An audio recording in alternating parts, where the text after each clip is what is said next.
Well, hello there, and welcome to a special bonus episode of Fabulous Folklore Presents. And this time I'm chatting to Sarah Corbett, a clinical herbalist, nutritional therapy practitioner, certified intuitive eating counsellor, and traditional astrologer who's passionate about helping others come into relationship with the natural world.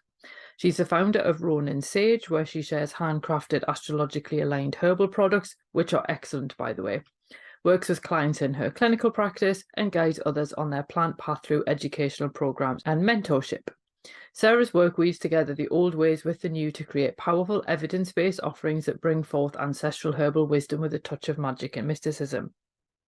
In this chat, we're going to be talking about plant folklore, looking at a couple of specific tales, herbalism from a wider perspective than just what we've encountered in the West, and the seasonal cycles of gardening. Enjoy.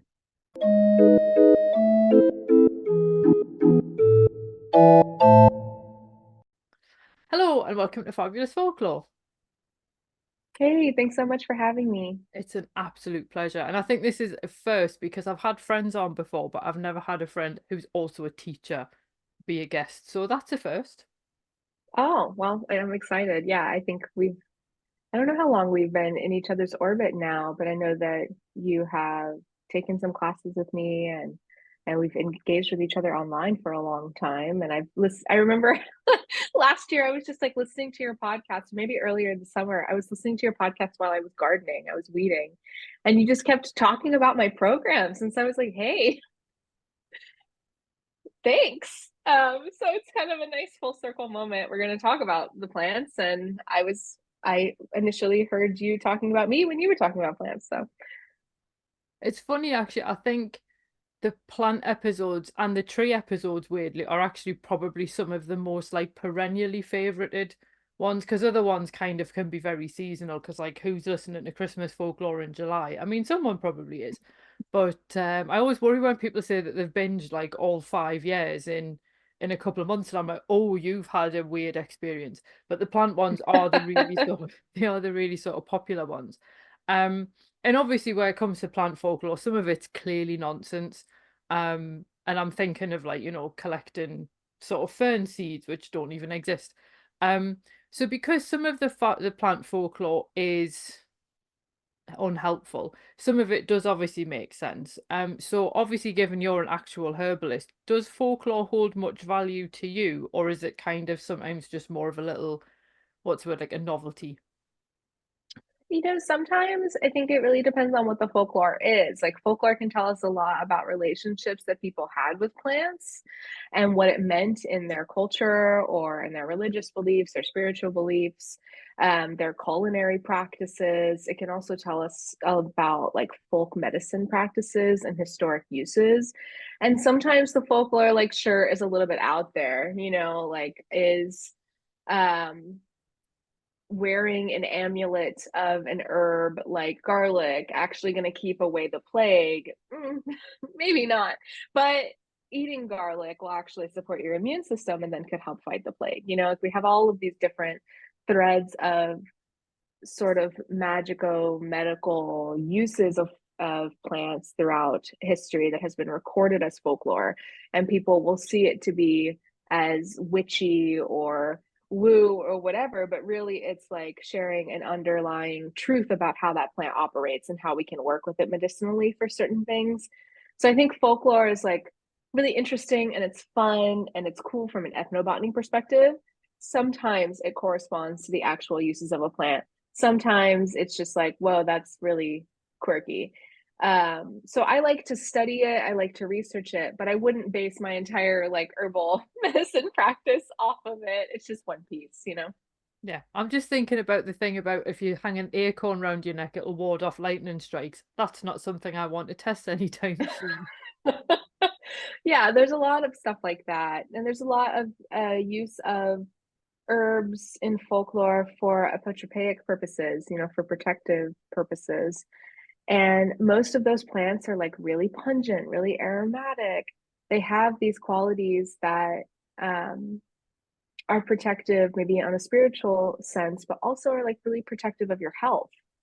So you can kind of see what people were thinking there. And then always, of course, there's the knowledge of like people would describe herbs with, you know, what we would consider now like witchy names and stuff. But really, they were just talking about like basic herbs that everyone had in their garden. Um, so I think there's been some like, what would be the right word? Magicalization of some herbal folklore that maybe it really was like a pretty basic everyday practice that wasn't magical. Not to say that there wasn't like people weren't practicing magic and infusing that type of practice into their herbalism because they always have been. But I think what we would define as what was magical or spiritual has like changed in a modern context compared to what it probably meant to people, you know, hundreds, thousands of years ago. Hmm. So I know I was watching a talk by Sandra Lawrence a little while ago, who's written some books about like plant folklore for cute gardens, and she was specifically talking about why there's not a huge amount of folklore about certain fungi, or actually quite a lot of fungi, particularly in the West anyway.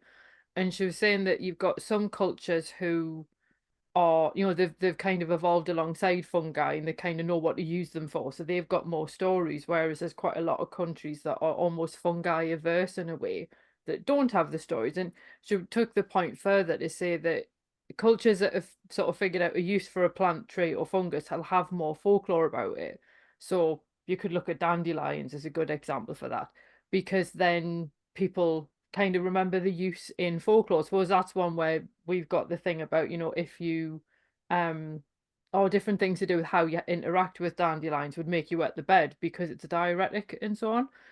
But Mm-hmm. then if there were plants, trees, or fungi that people didn't know how to use or were really dangerous, they didn't have much folklore. So like why bother coming up with a story about something that you're not going to use? Would you say that's something that you've come across in research, or is that something that just kind of shows the gaps that we've possibly got more in Western herbalism? Yeah, I mean, yes and no. I think overall, a lot more folklore has been recorded, translated, memorialized in the Western world. And part of that is likely because there's been hundreds of years more of resources being driven to that type of study. So, always, whenever I'm doing research on folklore, it's I'm primarily getting information, especially from like the UK, because so many people have taken the time to study it and a lot of money has been pushed into that type of research compared to, you know, the global south. Even I'm sure the folklore is there, but it either hasn't been researched, it hasn't been translated, people haven't been given the resources to record that information type of thing. So in general, we have like a pretty Western bias of folklore, and also the plants that are growing in the Western world are often more discussed. But as to whether a culture knows a plant better and then will create a folktale about it, it's kind of both and, because sometimes you will definitely see that, you know, you'll see really common plants that have tons of folkloric use and all of these incredible stories and tales, but then you'll see other plants that are really common that have nothing. Like, um, there seems to be this long-standing practice of like memorializing how we work with a plant in folklore. But if a plant is so well known, it is like so completely common to the people, it doesn't seem to be written about very much. And an example of that is calendula. There's like barely any lore about calendula. You know, there's the understanding that its name means like little calendar. So it'll be growing in pretty much every month of the year. But in Wiltshire, it was known as nobody's flower, is one of the things I found when I was researching it. And it's kind of like a testament to the fact that it's just like an ubiquitous herb. No one really owns it. It's everywhere. It's growing in every garden. And there's really minimal folklore. Like where often in when I'm researching other plants, I'm finding, you know, pages and pages and pages. This one is like, oh, it is associated with death in graveyards. In the language of flowers, it's connected to anxiety. It's an herb of the sun. That's it. And it's like so common, you would think there'd be more. Hmm. It's funny, isn't it? Because yeah, you would think that something people see a lot, they would actually again bother to take the time to write about it rather than just kind of assuming it's that common everywhere. Because I imagine there's going to be a certain regional bias as well, even in the UK. to a plant having a lot of folklore to not having a lot, depending on how people interact with it, maybe? Yeah, well, and in this plant particularly, like using calendula as the example, it's native to the entire Mediterranean basin. And so it's growing from Iran, um, in Central Asia, all the way to Spain and Portugal and the UK and North Africa. Like it has a really broad range. And because of that, it has been an herb trade for a really, really long time. So, like a lot of monks were growing it in the UK. It was like pretty standard in the medicine garden. But if you look at the kind of traditional use of calendula throughout this entire region, it's wounds, it's skin conditions, it's topical stuff. And it seems like just everyone knew that calendula was for if you have a scrape or a bug bite or some type of wound. Now, as modern herbalists, we know that calendula has a lot of other beneficial internal uses, but like they weren't really written about back then as deeply as they are now. So it just seems to have been so, it was like an urban common parlance. I know that wouldn't be the proper word because it's referring to language, but like it was just so common to the people that they didn't really think twice about needing to write about it. Because I think in a lot of folklore, they're kind of functioning as a memory device. You know, these stories are helping us remember how to work with herbs. Um, but something like calendula, lemon balm, lavender, like they have folklore, but they're also just so revered and beloved that people are like, yeah, that's just calendula. Mm. That's just that plant in the garden that everybody has. What's so special about them? Yeah. Yeah, because I know I'm just thinking literally the plant that you see the most and you don't even think of it necessarily as being a plant is grass. And you never really Yeah, come across it as having a huge amount of folklore and that yet it's literally everywhere. everywhere. Yeah, exactly. Can you use grass for anything herbally? I don't think so. I don't know. I've never bothered to study it. Exactly. I mean, I'm sure different grasses, you know, there were like rushes and Mm. sedge and stuff that have folkloric use with like making bridges crosses and with rushes and like different amulets and charms and things will be made with them. But I don't know anything about like using them internally. I mean, I know that you can't eat too much grass because it'll mess up your stomach. So, Mm. but okay, well, I say that, but milky oats is a grass. Mm. Oats are a grass, wheat is a grass, rye is a grass. They all That's have true. edible Mm. uses. Yeah, I'm just thinking of the books I've got and they all kind of divide them out into the types, whereas just like bog standard green lawn grass. I think there's one book mentions it in passing, but it's really not very interested in what it actually does. Um, I suppose because it's not very interesting to look at, really.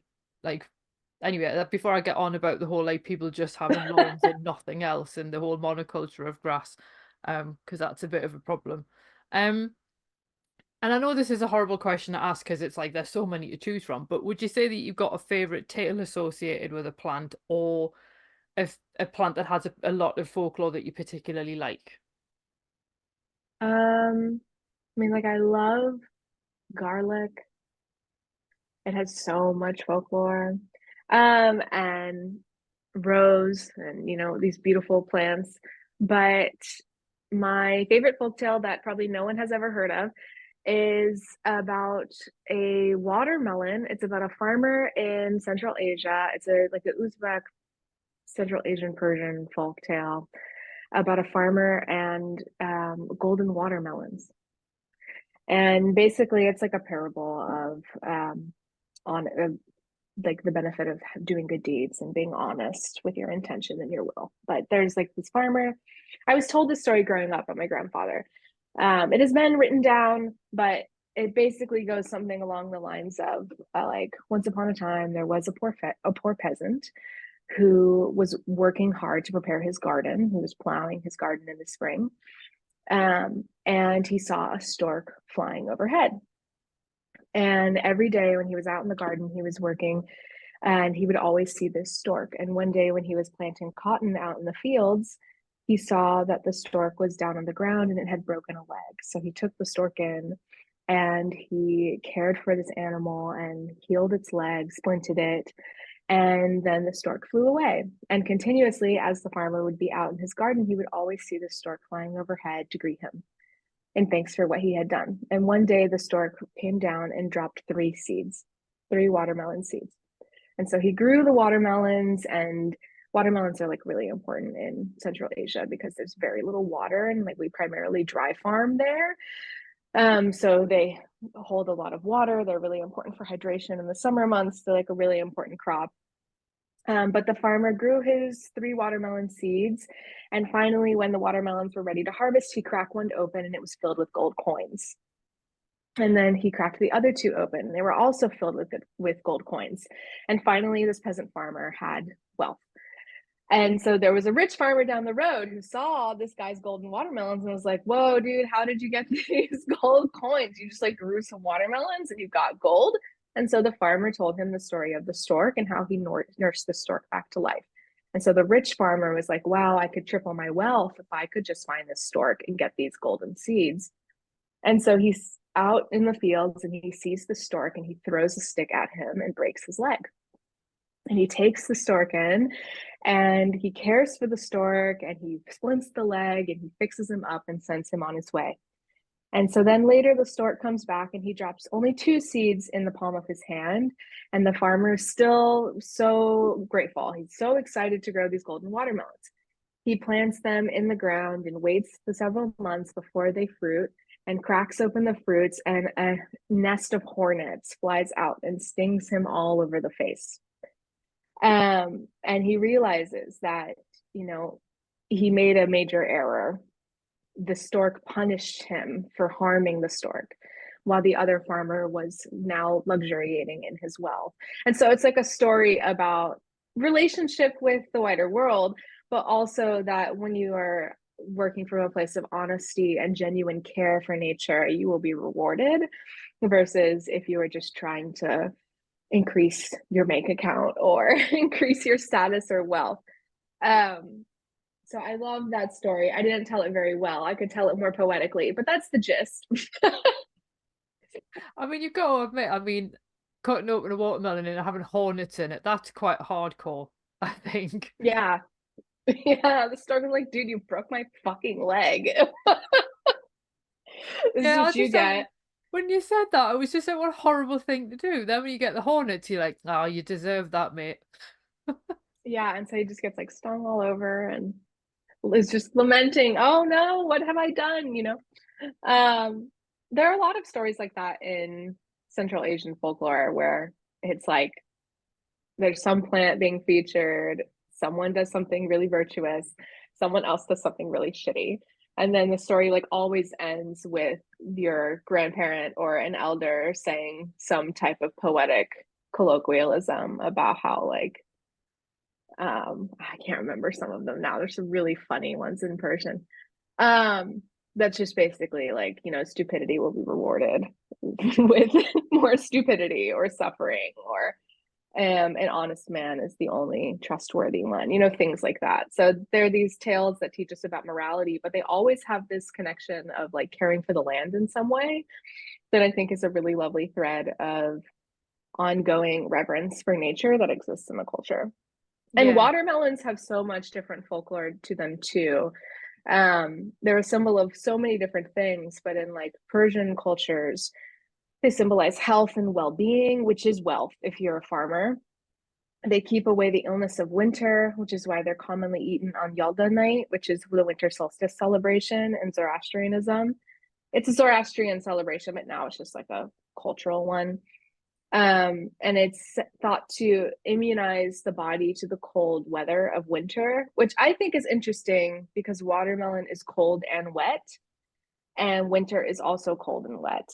So it's like imbuing yourself with something of the world around you in order to become resistant to it. Mm-hmm. So yeah, watermelons will be gracing the table of many families next week for the solstice. Am I getting it right I'm assuming they're probably quite high in vitamin content as well. Yeah, they're like mostly water and then high in different vitamins and minerals and antioxidants. Mm. So they're really nourishing and sweet Mm. and hydrating. But yeah, I really want to get, there's like a golden watermelon type that grows in Uzbekistan. I really want the seeds so I can grow it because they really are so important. Fruit generally is just so important in our culture. But yeah, watermelons is not like a folk tale you're gonna hear every day. This is very true. I think that's so. Would watermelons grow in like the climate where you are then? Like, is it similar enough? Here it's really wet, but it's super dry in the like dead heat of summer. We have a pretty wet season all year long. But like July, when you're harvesting watermelons, is super, super dry. They do well here. Certain types do, certain ones don't, because every member of the cucumber and squash family just gets absolutely decimated by squash beetles here. But I grow like sugar baby watermelons, the little personal sized ones, and cantaloupes do really, really well here. So we are able to grow them. We have a very similar climate to parts of South Asia. So we can grow a lot of South Asian crops here, and we can grow a lot of African crops here. Mm. So that's pretty much what's in my summer vegetable garden. Is a lot of like okra and tomatoes and hibiscus and egg. I grow like South Asian eggplants, and all of those plants do really, really well here. But yeah, people have been growing watermelons in the South for ever, for Mm. hundreds of years, especially to fight the dead, awful summer heat. They're so hydrating. They can really help with keeping you hydrated while you're out in the fields all day. So they're a really important crop down here for farmers. I suppose they're probably a little bit more interesting to eat than cucumbers. Yeah, no, that's true. But we love having a couple rosy cucumbers as well. So yeah, I really want to get some Iranian and Uzbek melons to grow this year. My grandparents used to get some imported, or like they live in Seattle on the West Coast, and I think it's just easier to get some fruits there because of the trade routes. Um, so I remember growing up eating all of these really incredible melons and fruits and things that you just can't get in most places in the US. So I have to grow them. Speaking of your garden, I always have super envy whenever I see you picked. I don't even want to call it a garden because, like, it's like I suppose what I we have would a call like a farm. small home, yeah, in over here, and especially in the spring and summer, it's just like flowers as far as the eye can see, and it's just honestly, you've got such a restful Instagram account when it comes to looking at the pictures and stuff. Um, this is probably a weird question, but do you have a favorite season when it comes to gardening? Because I know obviously everyone always looks at winter as like, oh, everything's dead, and it's not, it's just asleep. So do you have a favorite gardening season, or do all of them have a value in their own way? Yeah, I mean, my favorite month of the year in the garden is June because everything's so beautiful. Like all of the work we've been doing since February is paying off. The flowers are starting to bloom. Everything is just like colorful and gorgeous and lush and green. And it's right before the weeds get so bad in July that I don't want to give up yet. Because every year at about July, I'm like, wow, fuck this. Why did I do this to myself for another year? This is insane. I'm working every day. It's 98 degrees with 100% humidity out right now. Like, I don't want to be out here. Tomatoes for what? Like that's me in July. But in June, I'm like, wow, everything's amazing. Years of work, so beautiful. My roses, incredible. The flowers, astounding. Like I am in love in June. But yeah, there's always stuff to do in the garden at every season of the year. We don't live in a place, I'm in Atlanta, we don't live in a place where we get like heavy snowfall that's going to prevent us from being outside. If we put up row covers or a small low tunnel, we could grow every single month of the year. Like I just harvested the last of our pumpkins 2 weeks ago, and I still have greens in the garden going right now. So there's always something growing here. So really our growing season ends like the first week of December and starts the second week of January, because that's about when you have to get outside and start thinking about what you're going to be doing for the spring. And in winter, we're plowing, like resetting rows for the following year, so we don't have to do it at the beginning of the growing season. We are cover cropping. We're identifying new areas we want to grow things. We're thinking about everything that didn't work out last year. We're thinking about how we want to rotate crops. So I like just planted a cover crop 2 weeks ago, and now I have a stand of oats. There's always something to do. Um, there's never really a break when you're farming on a larger scale. And I still have a few hundred bulbs to get into the ground for March and April flowers. So I love the times where everything is growing and I don't have to plant anything anymore. But there never seems to be a shortage of work to do to have a beautiful garden. So, when you're sort of planning what you're going to put where, do you ever end up with like what I like to call like accidental plants? Because we have a lot of plants in the garden which nobody put in, but like the birds have dropped them or whatever. Like I've got Mm-hmm. an agapanthus which escaped from next door, and I'm leaving it because I love agapanthus, but I also don't have a commercial garden, so therefore I can just let these things do whatever they want. Have you ended up with any accidental plants that you've actually wanted to keep, or do they all end up just becoming weeds? Yeah, I have this flower bed in my front yard, which has like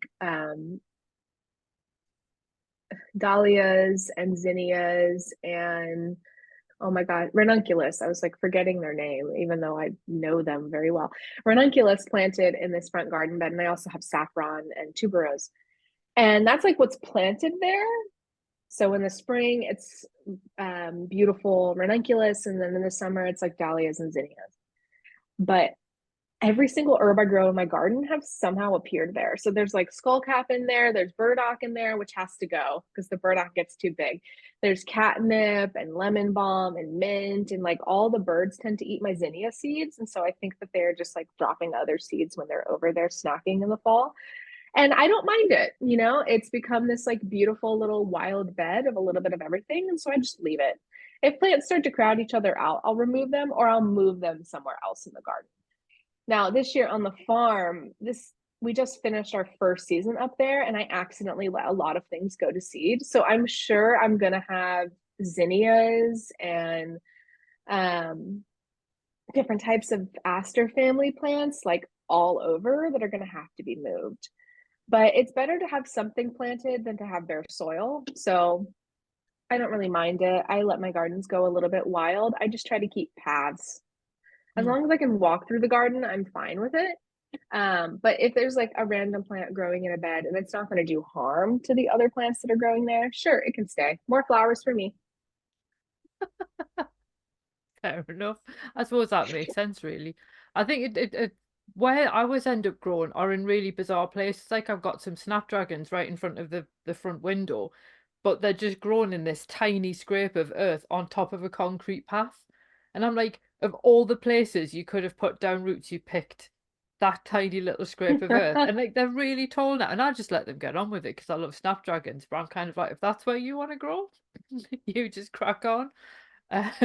Some of the best plants in my garden were volunteers. So, like, if you chose to grow here, you're clearly happy here. Who am I to uproot you and put you where I think you are better off because you're clearly happy here.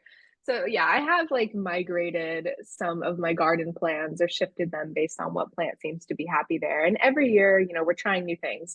We're trying a new plant. We're seeing if it grows well there. If we notice that it doesn't, then we'll just move it. Like it's not that serious. I am not that hardcore with my garden or anything. I don't need to have perfect rows of one plant. I am doing a lot of polyculture type of stuff. And so I have lots of things growing together all the time. And it works well. Mm. So Cool. So what first brought you onto the plant path then? the garden. My grandparents were always gardeners. They lived in this like small condo with a patio. Um, that was thankfully like on the ground floor. They weren't in a big high rise or anything, but they were able to have this beautiful terraced garden. in their little tiny backyard, and they grew so many fruits and vegetables and herbs. And so like the first memories I have is my grandma sending me out to the garden, telling me to go pick something for whatever she was cooking. And then my grandpa or my dad, sorry, my grandma and grandpa always had their garden, but my dad always kept a garden too. He comes from a farming family in South Georgia, and he was always growing things all summer long. And so that was like my first exposure to herbs and how we can support ourselves with like in collaboration with nature. Because I think like in the summer growing up, probably at least 70% of everything we were eating was coming out of the garden, drowning in cucumbers and tomatoes and squash all summer long. Um, and so I'm really grateful for that. And I grew up in the kitchen as a result. You know, you're growing your own food, you got to make it into something.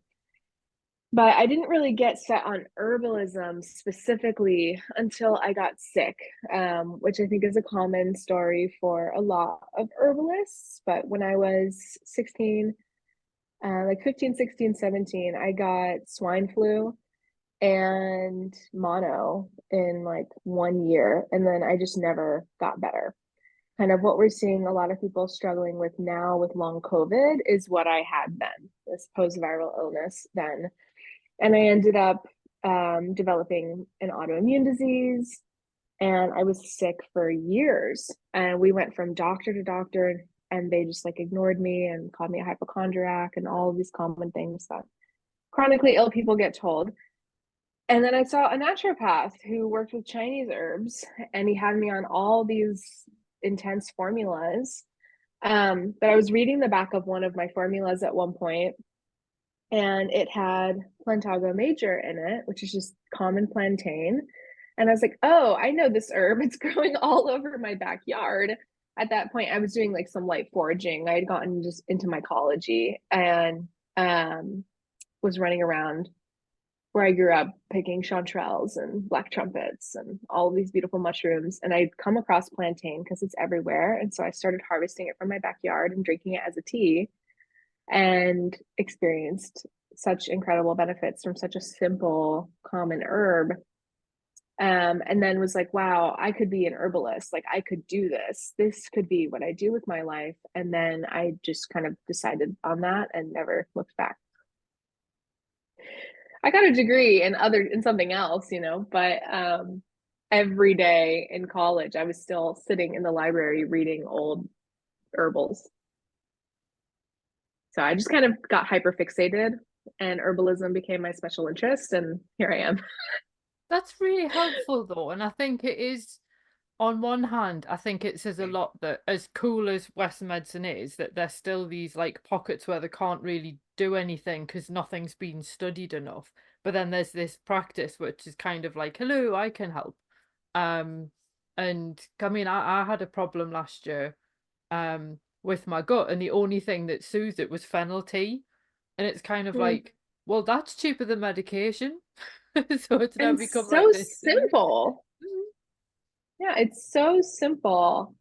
Um, there's a lot of shortcomings in Western medicine. I mean, I don't think we should toss it all out or anything, but it like people have always been supporting themselves with herbs, and so much of it is basic, simple stuff like fennel tea before dinner, or like culinary herbalism Mm. is something I definitely grew up with a lot. After all of my years of herbal training, I remember sitting back one day and realizing, like, oh, wow, my grandparents are herbalists. Like, you would never, Western herbalists would never describe them as herbalists, but like the way that they pair spices in their meals, the kind of order of operations of a big family dinner, because it's not just you're having a main course. It's like there's 9 to 12 courses on the table. It's a 4 or 5 hour affair with 25 people. You know, like you're having different foods at different times with different types of teas. And when I understood herbalism, I was able to like suss out these cultural practices that they continue to steward that are herbalism. Mm-hmm. And when I had that realization, I was like, wow, you know, Western herbalism has really overcomplicated the way that we practice to kind of fit in with this medicalization of herbs and just like the Western medicine paradigm. And that really encouraged me to get back to my roots and do things like my grandparents do them. Um, but yeah, I just had like a moment of realization after years of doing the clinical track for herbalism that, oh, wow, this folk herbalism thing, this community herbalism, kitchen herbalism stuff, like that's really the foundation. And that's something that every single person can be practicing. Mm-hmm. So, when it comes to culinary herbs, because I know one of the issues that you can sometimes run into, and obviously I did when I was asking you if there was certain contraindications between some of your products and one of the medications I'm on. Do you find that with culinary herbs, or are they pretty much good to go for most people? Yeah, I mean, in general, it's all about the dose. Like as Paracelsus said, the dose determines the poison. The dose is also going to determine the medicine. Like culinary herbs, even ones that are contraindicated for things like pregnancy, are often fine in food amounts. Hmm. Like unless you're taking an extremely large quantity of rosemary or something, like you're probably going to be fine. Flavoring your food is usually fine. There are some concerns with different foods, like we know grapefruit interacts with a lot of different Hmm. medications. Garlic and ginger should not be consumed in large quantities if you're on like blood thinners. But um, those are specialized, like special cases, and your doctor generally knows if that's a concern. But it's really actually rare that I have someone in my practice who is on a bunch of medications that are truly contraindicated with their herbs. Usually, when I'm pulling up my database of, I have like a pharmacy database of contraindications. When I'm pulling up people's prescriptions in there, it's usually basic stuff like don't combine it with alcohol. Don't combine it with, if they're taking like a stimulant for ADHD, don't combine it with ephedra, which sure, that's going to have an additive effect. If they're taking anxiolytic drugs or like drugs for nerve pain, it'll often say don't take it with sedative herbs because it can have an additive effect. But almost all of the evidence of herbal contraindications is theoretical. It's like, well, this herb affects this pathway, so Hmm. potentially it could make this drug not work properly, or it could have an additive effect. In what I've been practicing now for 12 years, a little longer, I've had like one time that someone had an herb that didn't like their medications. And it Hmm. just made them not feel good. It wasn't like a catastrophic situation. It was a quick email, and then we changed their formula and we never had an issue again. But most people, I think, really fear herbs because the medical community has been taught that because we don't have the evidence to suggest that it's safe, then it must be unsafe. And really, it's more like no one studied it to make sure. Yeah. Yeah. But if an herb has been used for hundreds of thousands of years and no one has had a negative side effect from it, then like chill. It's fine. And that's often an issue with pregnancy too, is doctors will generally tell pregnant people like, well, we don't know if it's safe, so don't take it. Hmm. But if you look at a history of herbal medicine among midwifery and if you have hundreds of years of herbal practice where everyone's using red raspberry leaf, it's probably fine. So we just have to look at like the level of evidence that we have when it comes to contraindications and make educated guesses Hmm. and really watch someone for an interaction.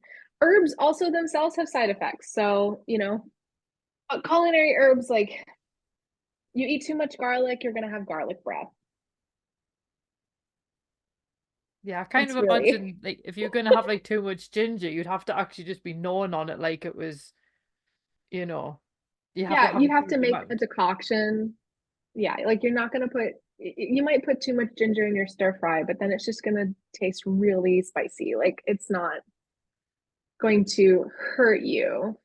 There are cases where the like the energetics of different herbs might not sit with your constitution, but it's temporary. If you're eating too many chili peppers and you're getting red in the face and your heart is pounding, like don't do that again. But it's not, it's probably not going to actually hurt you for a length of time that is concerning. Mm.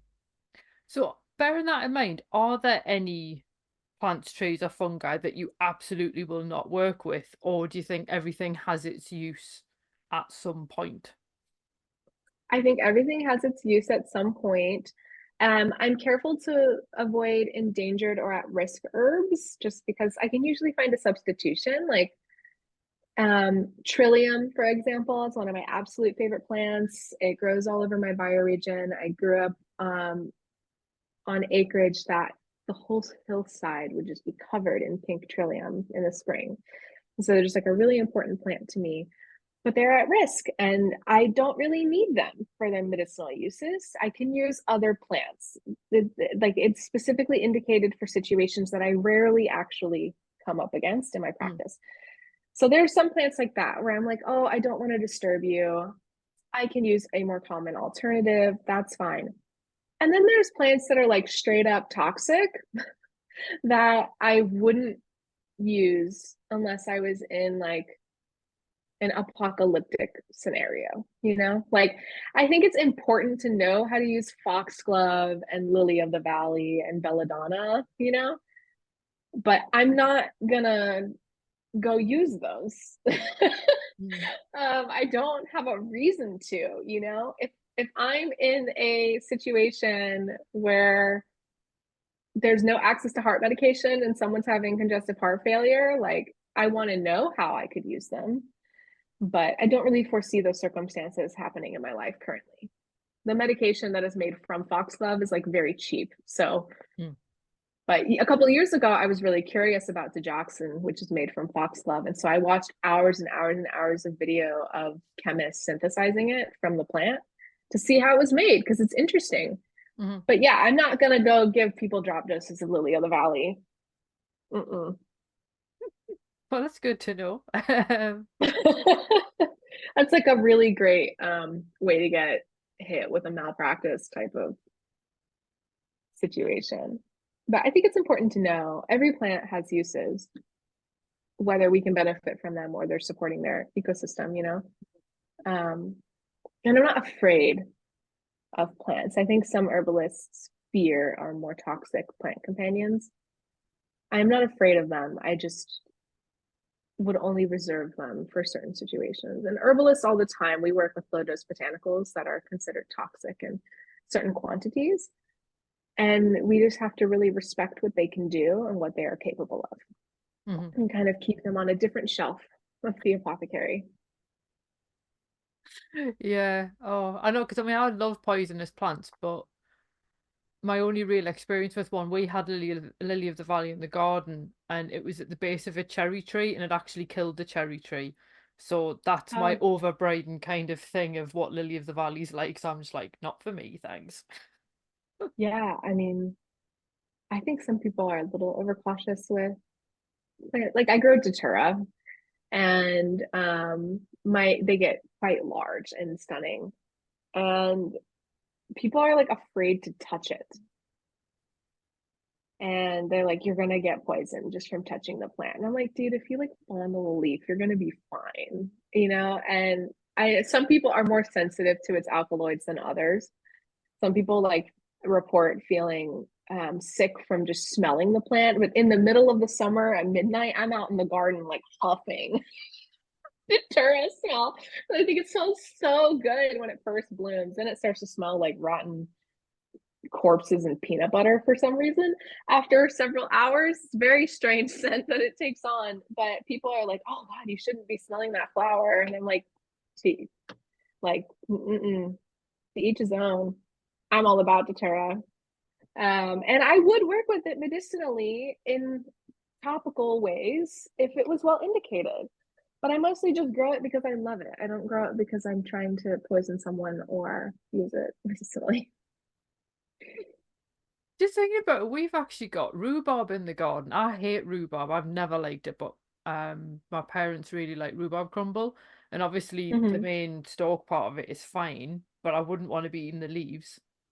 Yeah, it'll make you sick. No one ever thinks about that. Um, So many plants around us. You know, the plants produce toxic chemicals to keep themselves safe, Mm, you know, to prevent pests, to keep them more resilient. Um,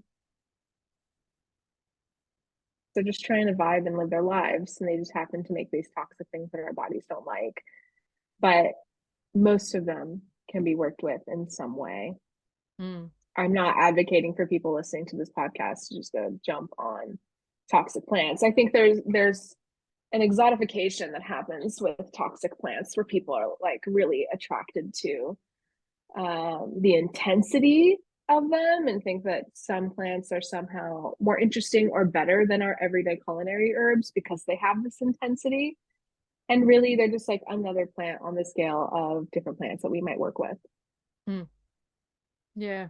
And I suppose I would always think of if you want a plant that's poisonous but also useful, and I say poisonous like in the loosest sense of the word, like just grow some nettles, man. You know, because they give you quite a sting, but like they're really useful, and you can, well, obviously don't like just chew them straight off the bush, but you know what I mean? It's like I think there are some plants Yeah. where like, because I was shocked when I did the episode on nettles, and I was like, "Oh my God, this is probably one of the plants with the most amount of folklore associated with it, more so than Mm-hmm. any of the like the so-called toxic ones." And I'm like, "But yeah, I've never had a good interaction with nettle in the wild. I've always ended up covered in blisters, so it's clearly a more mean plant in that regard. But you know, it has its uses as well." Mm-hmm. Definitely. So obviously you teach herbalism as well as practicing it. And one of the things that's really sort of impressive about the fact that you've got all these classes that are obviously accessible on sort of different financial scales and things, but you also honor like that global tradition of herbalism rather than just the Western traditions. And I'm always really dubious now when I see herbalism classes and they're like, oh, it's only $10 and then has a certification. Good. And I'm like, that doesn't sound right. Good. Yeah, think critically about that. So what actually prompted you to start teaching it as well as practicing it? um, rage. You sent me this question and I was like in the shower thinking about it last night. Like, yeah, what prompted me? And I'm just like, anger, which you know seems counterproductive. But no, I did years of study in a variety of different mediums. You know, I have a science research degree basically, and so I've been in the western side of the STEM world and then also did years of study in herbalism with various teachers. And then there was like a pretty large movement several years ago in many herbal communities that I was in about reconnecting to ancestral practices. And I had always kind of like shied away from my mom's side of the family, who's Central and West Asian. You know, we're from a Persian ethnic group. And because of like trauma, you know, just like decades and generations of trauma that was really painful for me, I was always leaning more into my dad's Scottish English side, learning about folklore there. And then it became apparent to me that I couldn't do that anymore. Like I had to really start honoring this part of myself. And I was doing more research about our cultural traditions and our herbal traditions. And I was just like smacked in the face with the fact that all my teachers were not just lying to me, but they were like teaching my cultural traditions in a completely whitewashed way, just repackaging up my people's innovation and selling it back to me. And I was just pissed off, man. I was just like, this cannot be allowed to continue. This is so blatantly theft and erasure and white supremacy. And I was like, I tried to have some conversations with some people and was ignored. And it just became really apparent that if I wanted this information to be available, I was going to have to create it and share it in an accessible way. Because, you know, you search about Central Asian herbalism and you'll find some pretty cool ethnobotanical studies, but like no one's written a book on that. The last guy who did was Ibn Sina in the 11th century, you know? Mm, um, so yeah, I was pissed off that something wasn't available and that motivated me to want to create it.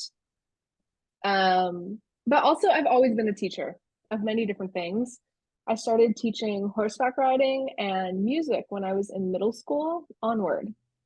And it's just something I'm good at, I think. I'm often getting feedback back from students that I am really able to distill complicated concepts into frameworks and teachings that make sense for them.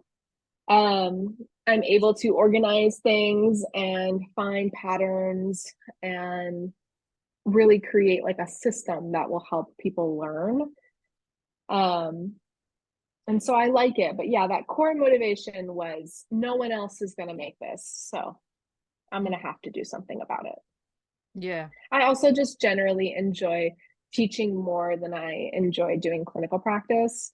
I still practice clinically, but what was happening before I started teaching was I was seeing 15 people who were all struggling with something similar.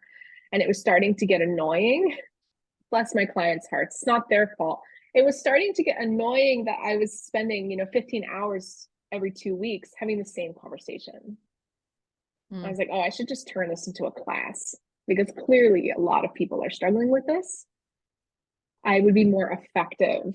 It would make a bigger impact if I taught 100 people about it rather than having to charge this higher rate for an hour of my time. Hmm. Yeah, I think the other thing I would add is feedback is one of the things I've noticed about your classes is you've got a way of taking this thing which seems really daunting because it is. It's like herbalism to me is quite daunting, but then making it feel like a bit more accessible and more like, yeah, I could do this and I'm not going to accidentally Thank kill you. myself or something like that. Yeah, you probably aren't. You might get stung by nettles, but like they're not going to kill you or anything. So, and that's a big thing of what I really want to do. It also became apparent to me after a few years of clinical practice that the way we practice herbalism in Western herbalism is like deeply inaccessible. It kind of prizes the clinical route rather than the community or home route. And I just started noticing that everything I was doing was overcomplicated. That like this person didn't need a whole protocol. They just needed to like sit down, make a cup of tea, access a sense of embodiment, connect with plants to feel a sense of calm and safety in their bodies. And I just kind of turned my whole practice on its head and went from this very like medical herbalist route to, hey, what if you just like put spices in all of your meals? And then I started feeling like, wow, I can't charge people the big bucks for that. But I can teach simple classes that make it more accessible. Because I think the most embodied and easy herbal practices we can have are like everyday things in the kitchen rather than taking 10 milliliters of your tincture every day. Like it's just overcomplicated sometimes, and I want it to be simpler because it's herbalism really isn't that hard. You have to learn a lot. You have to understand how the body works. I'm really grateful that I took anatomy and physiology in college for my degree. I'm grateful for all the organic chemistry credits I did and biochemistry and things, but it's not that complicated. And every single person can practice herbalism in simple and accessible ways. Anyone who is overcomplicating the practice probably has some ego or money involved. But this practice should not be gate kept. There's no reason to. People should be paid for their time, of course, to teach, but everyone is able to, as long as you can access spices at your grocery store, everyone can practice some level of herbalism. Hmm. Yeah. I think that's the thing as well. Sometimes you think like, well, where would I get these plants from? And then you go to any culinary island, Tesco or whatever, and you're like, oh, there's like literally all these plants. If you can't grow a garden, you can get onions, garlic, ginger, thyme, sage, rosemary, burdock, dandelion greens, parsley. Like all of these are medicinal plants that are at my grocery store. Mm. So, like, there are definitely things that you can access, even if you're on low income and you're working with things like EBT or food stamps, you can still access medicinal plants. You can purchase honey, you can purchase vinegar, you can make beautiful oxymels, you can make decoctions. Like, there are so many different things that people can do to have herbs in their everyday life. It doesn't always have to be having 500 tinctures in your cupboard. I have that because I'm a practicing herbalist and I need to have things for different people. But, you know, you don't have to be running a apothecary out of your pantry. You can just have a couple of simple things in your life. So, with all that said, are there any like, and I know that there are, but I'm dying to see what you say. Are there any misconceptions about herbalism that you would just love to fire into the sun? Yeah, where do I start? The first one is that herbs don't work. Like, people really think herbs don't work, when really people just tend to not take herbs for a long enough period of time to see benefit, or not at doses that are medicinal. Those are the two most common things where people say to me, herbs don't work. And I'm like, well, did you just have the cup of tea once and then never again? Yeah, that's not going to work. Most herbs are tonifying, nutritious plants that you really do need to work with for weeks to months to see a transformative effect. And that can be annoying to people, but it's a lifestyle change rather than something like taking a Tylenol for a headache, you know? Hmm.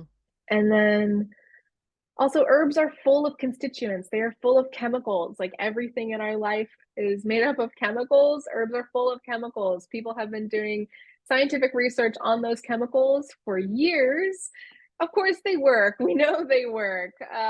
It's so ridiculous that people think herbs don't work. But then, with that, on the other side of that, a lot of people think that big pharma and like the entire scientific community is trying to suppress herbalism, which is just so untrue. And if anyone did any sort of research on some of the botanical studies that have been coming out over the last 50 to 100 years, they would know this. But I am biased because I have a degree in how to read research. A lot of people don't know how to do research or read research, but I am reading studies every single day from different parts of the world about botanical medicine. And then people are out here like, the doctors don't, or they don't want you, whoever they is, don't want you to know about plants. And it's like, okay, whatever, dude.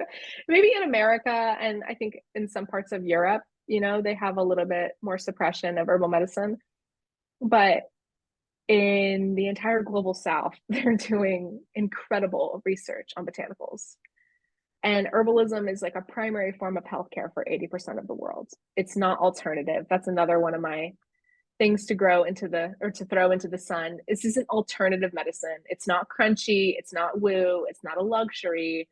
It's like a basic necessity for the majority of people in the world. And we should show it a little bit more respect. Mhm. I always wonder with the people who sort of think that like the pharmaceutical industry has some kind of issue with herbalism. I'm like, where do you think they get a lot of these chemicals from that they then synthesize and turn into things? It's like where do you think those things come from? I don't know what the statistic is now, but when I was in college, I remember my professor telling me, my chem lab professor, who was just amazing. And he definitely taught me a lot about how to teach, but he just told us that like 20 to 25% of all pharmaceuticals are synthesized from plants. I think that number might be lower now.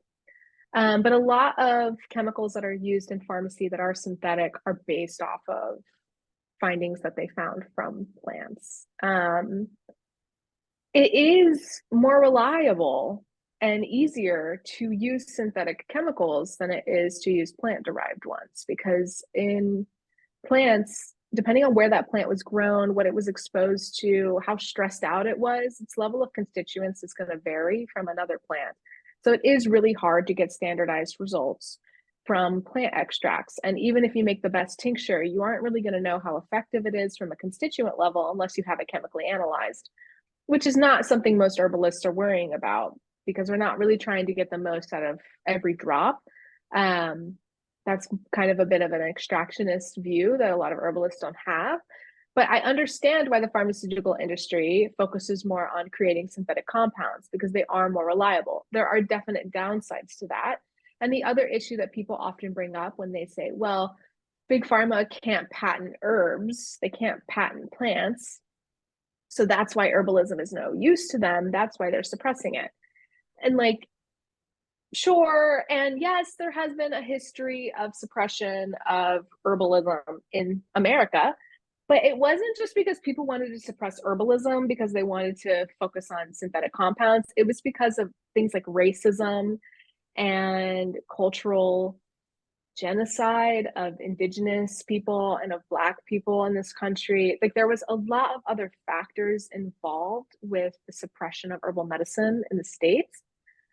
Um, it's not simply accurate to assume that big pharma is only nefarious about it because they can't make money off of herbs. Like there's just like a whole other legacy here. Um, but in other parts of the world, herbalism is part of the medical practice. Like in Germany, I believe they have incorporate a lot of herbalism into their medicine. My mom grew up in the Soviet Union. My grandmother was a nurse. They used herbs every day in medical practice there. A lot of countries, like still Russia, you can buy herbal products over the counter and get prescribed them from pharmacists. In Iran, which is where I read a lot of botanical research from, like they're constantly studying both traditional ways to work with herbs and more modern, innovative techniques. Um, all over Africa, they're working with herbs. In India, they're working with herbs. In China, they're working with herbs. Like everywhere besides America and Western Europe, like herbs are normal, a normal part of medical practice all the time. So I really hate this idea that like herbalism is anti-science, that all herbalists are anti-science, and that it's just this alternative, fake, pseudoscientific quackery. Um, like there's some real racism under there and prejudice and xenophobia. Um, and just straight, it's just ignorant. It's just straight up ignorant. If you did any level of research, you would see how prominent herbs are in Mm. other places in the world. Yeah. I think that's possibly part of the problem with certain parts of the world, that if there's a degree of like insularity of, well, what are we doing, and never mind what everybody else is doing. Um, I know it's weird because I think in the UK we've got a bit of a funny sort of aspect in the fact that we've got like health food shops where you can buy a lot of things just over the counter, and your GP would probably not prescribe them, but then at the same time they wouldn't discourage you either, if that makes Yeah. sense. So they're kind of like, if it works for you, go ahead, you know that. And I suppose because obviously with us having medication available on the NHS, it's almost like if you can take something which works, which they then don't have to prescribe, it actually saves them money. So they're actually a little bit, I think they're a little bit more, it depends on the GP, but I think they're a bit more. Yeah. Well, and we have the opposite here, right? Where like there is a clear link between drug companies pandering to physicians to increase profits. That is nefarious and not actually looking out for the best interests of patients 100% of the time. And so, like, sure, it's different here. But here, you go to your doctor's office. When I go to the doctor and they ask me I don't go to the doctor often, but when I do, and they ask me what I do for a living, I'm like, oh, I'm an herbalist. I get a wide range of responses. I had like a little bit of hope in the Western medical profession though a couple of months ago because I got a kidney infection. It started out as a UTI and then turned into a kidney infection. And then just beginning stages, I was like, okay, I'm going to work with herbs through this, but I know my threshold. When I hit this threshold, it's time to get some antibiotics. And I hit the threshold to get some antibiotics, and I had a virtual consult with a doctor, and I was going through this whole like differential diagnosis thing with him. And he just paused and he was like, what do you do for a living? Like, are you in the medical field? How do you know so much about this? And I was like, oh yeah, I'm an herbalist. And at first he was like, I didn't think that like herbalists really knew what they were doing, but like, you really know what you're doing. And he was like very impressed by the level of knowledge. So I think like the medical community is also often just very ignorant to what we do. And we know that in general, the scientific community is not very good at talking to people who are not in the scientific community. They are very insular and just focused on what they're doing. And unfortunately, that can come off from doctors as like, we know better than you. we know everything, when really they just know what they know really, really well. Hmm. And they are not taught about herbs in medical school, just like they are not really taught that much about nutrition in medical school. Um, so yeah, I think also in the UK, y'all have like a different herb culture because you have medicalized and standardized herbal practice to the point where you have to be a like accredited degreed herbalist to practice. Hmm. Well, I We don't think have that here. when we're talking about misconceptions, this is one of the things that always irritates me when, you get on about the witch trials and everyone acts like, oh, it was only the cunning woman of Oh, the are we village gonna go how to there? use the plants. And I'm like, the monks grew them, man. It wasn't the patriarchy suppressing herbs. Like, Yeah. monks had apothecary gardens, and that always irritates me. So I The think, Christian church was like primarily responsible for the healthcare of the people during that period of time. Yeah, no, we could talk about the witch trials for 3 hours and how I have lots of things I'd like to fire into the sun about that one.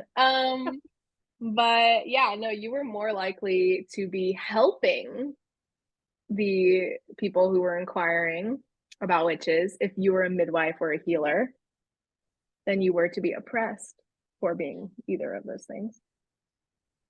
but But people I've like to been sell yelled their at graphics. off the internet for that. Yeah. I've been deeply harassed by sharing documented research from historians of the time period. So, um, yeah, and herbalism is mainstream throughout all of history until about 100 years ago. Hmm. Well, I remember reading in one of the books I've got, and it's about one of, the Old English. I think it's either the Lachnunga or the Leech Book, one of the two. I can't remember. But they found an eye ointment, and some university students recreated it, and they found it actually killed MRSA. And I just absolutely love that it's all like totally common. And obviously, I think it's the preparation that is what makes the difference. But I just love the fact that, like, in the 10th century, they were like, obviously wouldn't have known what MRSA was, but they're like, yeah, cool, we've just made Mm-hmm. this ointment that in a few centuries' time, some university students are going to recreate and go, oh my God, look what we've just made. And I'm thinking, I think they knew what they were doing then. Yeah, well, it's like so Dioscorides de Materia Medica. Dioscorides was a physician who grew up who like practiced in Turkey and or practiced Greek medicine, like what we would describe as Greek medicine. His Materia Medica was published first century CE. I'd have to double check that. Old, 2,000 years old uh, textbook on medicinal herbs of the region that he was practicing in. And this text became a foundational materia medica for the entire, not only Western world, but also throughout the Islamic world as well. And it was the primary materia medica for like 800 years. And so, of course, researchers have gone back and looked at some of the things that he was talking about and some of the recommendations he made and preparations he made. Same with like preparations by Pliny the Elder and Galen. People have gone back and recreated these things and tested them and said, oh, wow, it worked. This isn't just folk medicine. It's not just people making assumptions. Like all of these ancient herbalists and physicians were doing science, they were collecting empirical data over decades of practice, not even just their own practice, but a collective tradition of healers before them.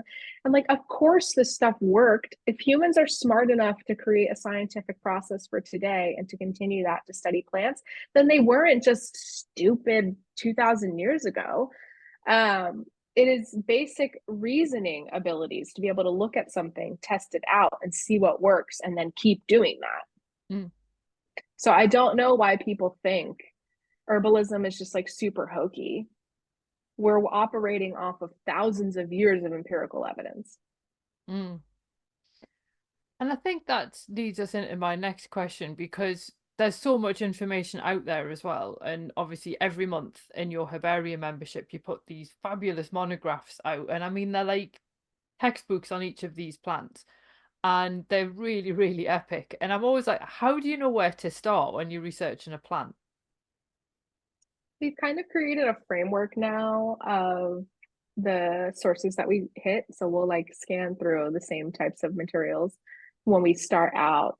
But usually what I start with is common names because it'll tell you so much about where a plant comes from, where it's used, folklore, cultural connections, spiritual connections. And it leads me down into ethnobotany of various regions and cultures. And then I start diving into the scientific studies. So I never just start from a place of reading studies. I think it's important. And of course, you've read my monographs, they are always like 40 to 60 sources deep.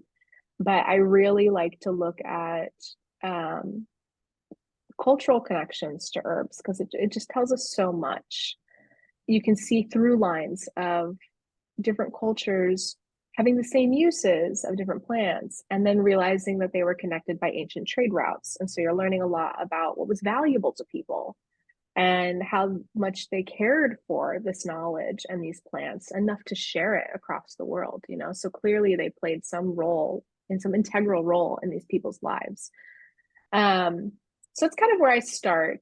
And then it just grows into meandering 40 tabs open on my Chrome browser of me just combing through paper by paper by paper. I also really like to look at as many primary sources as I possibly can. And a lot of that is going to be our more ancient medical texts. Mm-hmm. So I'll look at something that Galen wrote or Hippocrates or the many people who called themselves Hippocrates and see, you know, okay, they said that this herb was for this. And then I'll see if the scientific study is corroborating that. And so often they are. So you really can see this like continuity of practice when you read primary sources and you read the modern evidence instead of just reading like a paper someone wrote about another paper that someone wrote about another paper where things just get lost in the game of telephone. Hmm. Yeah. I think that's the thing that I always sort of wonder as well when you sort of look at sort of sources where they're primarily like collecting oral sources, because you always think, oh, everybody knows that one person where they try to tell a story about something and you know they've told it wrong. And you're like, how many of these sources are containing that one person who's told the thing wrong? And then it just gets kind of preserved and everyone then just repeats it ad infinitum. And that just because that one person wasn't really listening in the first place. Mm-hmm. I was wondering if that kind of happens or with plants because it's more evidential based, that one person being wrong just eventually gets sidelined. Yeah, no, that's definitely the case. And sometimes I can't remember what plant it was. Me and Meg Kane were doing a monograph together a while ago. It might have been sage, one of the more common plants. And we found something we were like, where did this come from? Because everyone is saying this over and over and over and over again. And so I was having to like comb through 16th century and 17th century herbals to figure out where this came from. And it ultimately was like a mistranslation from Latin into English that then everyone was just like, oh, well, you know, Moncrief wrote about it. So I'm just going to.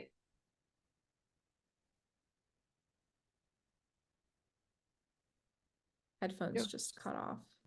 Okay, yeah, I'm you just your sound cut out, but it's working now. but yeah, people will just repeat the same thing over and over and over again and never bother to check the source. And so we checked it and we were like, oh, found it. Some guy 500 years ago mistranslated something. And then for 500 years, people just kept saying the same thing and never questioned it. Hmm. So it happens, but it's not an everyday occurrence. Thankfully, because that would get tiring. Yeah, it would be horrible. So speaking of herbaria, obviously you're running a winter solstice. And obviously I know about it, but you're running a winter solstice sale. So herbaria, I think, is membership part of the sale?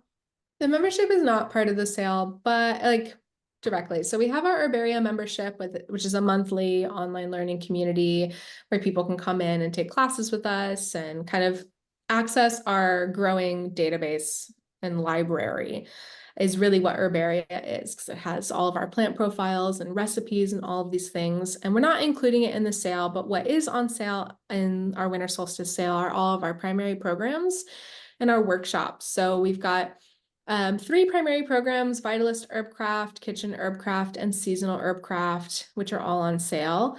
And then we have a bunch of workshops with past guest teachers on specific topics like astrological gardening, the endocannabinoid system, herbs from different bioregions. We have we have 2 perfumery classes from April of Linnea perfume that are really fun that people loved. So all of those are on sale, and Vitalist Herbcraft is really the class for like herb curious people who are just starting out, who need to learn the language that herbalists use to talk about plants so that they can dive into other programs, whether it's with me or someone else. And that class is like 2 hours long, and it's 20% off. Everything is 20% off during the sale. And then we have Kitchen Herbcraft, which is all about making really good herbal medicine simply at home. And then Seasonal Herbcraft, which is all about connecting to the land and to the plants through the seasons of the year and really diving into the energetics of different seasons and how to create a like preventative herbal care practice. That's also connected to like star lore and ancient wisdom about astrological seasons. And it's my favorite program, because it is really pulling on a lot of cultural information for me personally as someone who's from where I am from in the world. But it's a really beautiful, amazing program that I wish all of my students would take because I think it like really helps root people into the rhythms of the land around them in an extremely tangible way. Mm-hmm. Yeah, because I know I've got the Vitalist Herbcraft and the kitchen one. Yeah. Seasonal one that's like on my wish list for when I finish my PhD. Because I've got this horrible tendency to just sign up for so many things and then be like, I have no time. Mhm. So at least I can come at this from like highly recommending what you've got on offer. So how can people access this sale? Yeah, so if you head over to our website, which is just rowansage.com, you'll see it there. Um, and you just need a code. So there, if you go on the website during the sale, which is from December 15th to December 22nd, there will be a little pop-up on the website in the corner that tells you the code and gives you the deadline of when the sale is going to end. And you just select whichever program you like, and you can apply that code at checkout, and it will apply the discount. And with our programs, in order to create more accessibility too, we don't just have flat fees for all of our programs. We do a sliding scale of tiered pricing.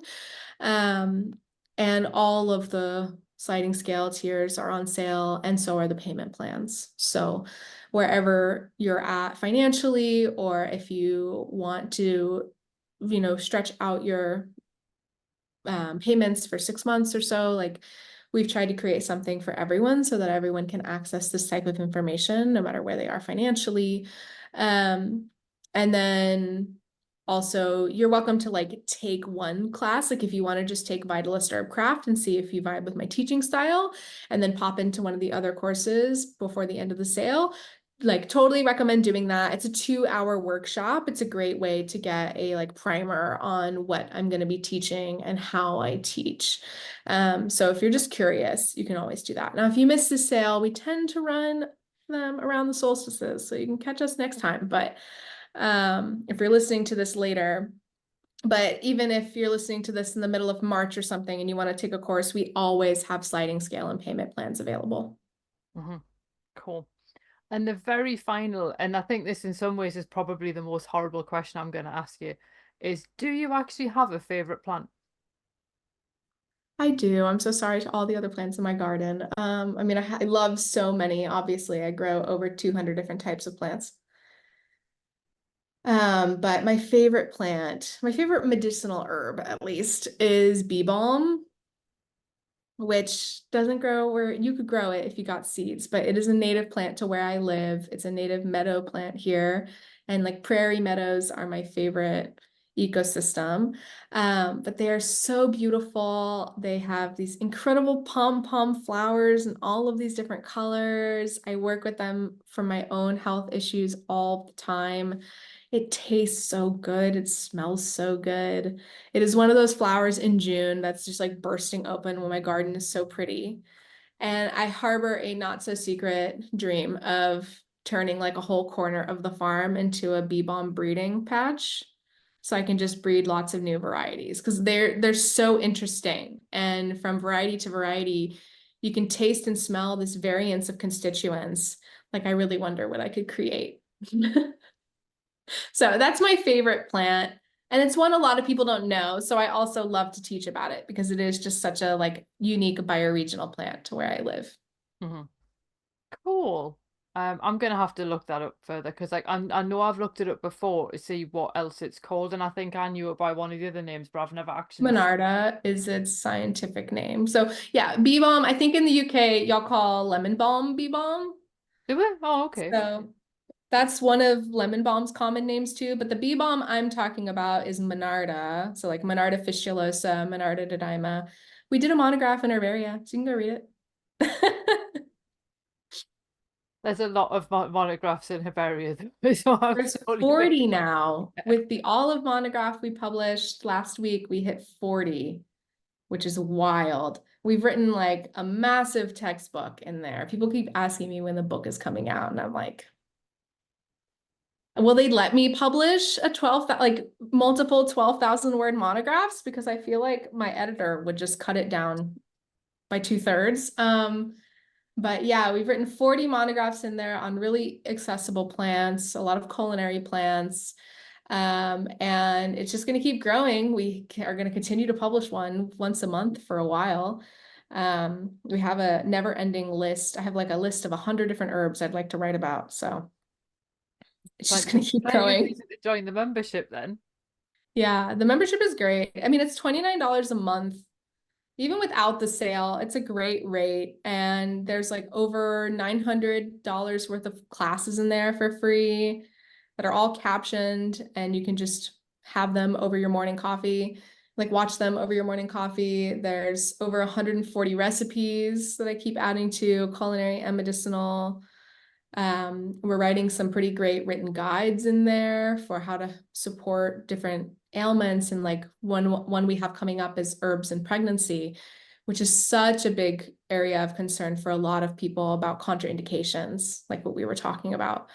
So Herbaria is really like the place where I share all of my ongoing writing, and the courses are more. Oh, I meant to say this before. You get a free year of Herbaria in Kitchen Herbcraft and Seasonal Herbcraft. So you still get access to all of that material in there if you join the larger programs.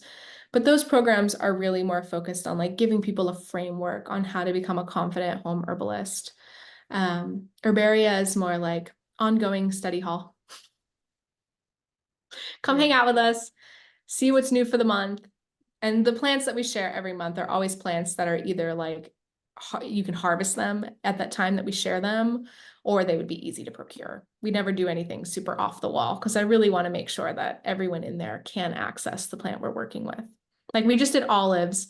You don't need to go harvest olive leaves. You could just like get a bottle of olive oil. So we try to keep it really accessible. Yeah. As I say, I mean, I sort of am making my way through them, and it's obviously, there's a lot of information to read. So again, it's obviously I mean, I'm pretty much Lisa Simpson, so I really appreciate that. But yeah, so I'm looking forward to seeing what else ends up in there as well. But yeah, so obviously I'll have a link to I'm always pointing downwards whenever I'm on video because I'm like, obviously this is going to be on YouTube, and I can't stop myself from doing it. But obviously I'll have a link to I think it's like the sales page. Yeah. If people want to just sort of click through from there. But obviously I'll also put your various social media links as well, because I know you also share a huge amount of information for free on Instagram as well. Well, it's always just excerpts from Herbaria or from the programs, or like excerpts of classes that we've shared. So following me on Instagram is another great way to see what I'm doing. And again, like I've said throughout this, I really care about herbalism being accessible for people. So I try to be as generous as I possibly can in everything that I share, while still like paying every member of my team really, really well. Because it's not just me anymore. It's several people back here working on everything that y'all see in the programs. So on all social media platforms, though, I'm Rowan Sage, and the only one I'm not on anymore is Twitter, because we all know why. You'll see I have like a parked profile there, but I'm not on there. But I'm on TikTok, sporadically, and Instagram mostly. And if you're catching this during the sale and you have a question about a program, you're not sure which one's right for you, you totally feel free to send me an email or shoot me a message. And either I or someone on the team will talk you through it.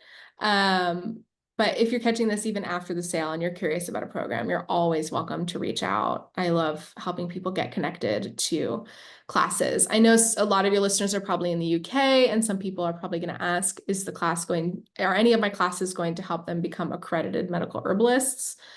And my response to that is you're going to have to check with the accrediting body that you're working with. Sometimes, from what I understand, they have like a very particular set of education requirements. You might be able to apply this to that. I'm not quite sure. But if you're someone who just wants to like build a really robust herbal practice for yourself and to help your loved ones, then like it's absolutely, our programs are absolutely a great fit for you. Cool.